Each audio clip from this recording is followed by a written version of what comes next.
not really the best circumstances for doing science, especially for someone who has no political ideology and doesn't want to satisfy one narrative or another. Death threats were very commonplace. Also to you? Of course. I think both myself and every single member in my family, we were attacked in ways that I could never have imagined that would be possible to happen. And I think that the environment was so toxic that the vast majority of credentialed scientists who might have some expertise that would be relevant to epidemiology.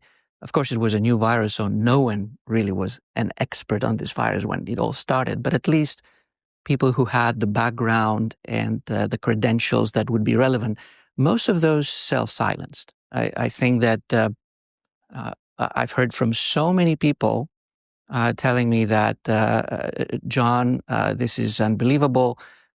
We can't believe that this is happening. If you are attacked in such a way, if we were to try to do anything or say anything, we would be completely annihilated. We would disappear from the map, and our careers would end. Who knows? Maybe we'll be dead. I mean, everything was possible at that time. The way that the behavior of the mob and of politicians and mass media and even legacy media and influencers were operating.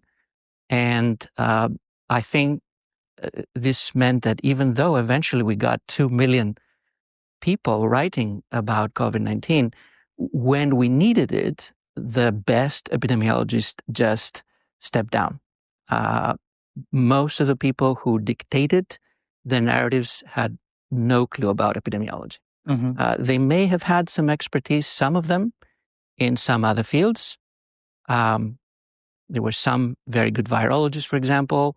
There were a few people who had good expertise in some other fields, but not really in epidemiologists. I think that epidemiologists were very quickly seeing my paradigm and other people in epidemiology who were equally silenced and destroyed.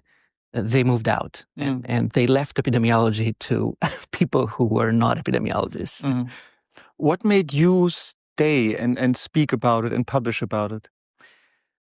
I think that it could have been obsession. Mm-hmm. Maybe I was opinionated and wrong, who knows?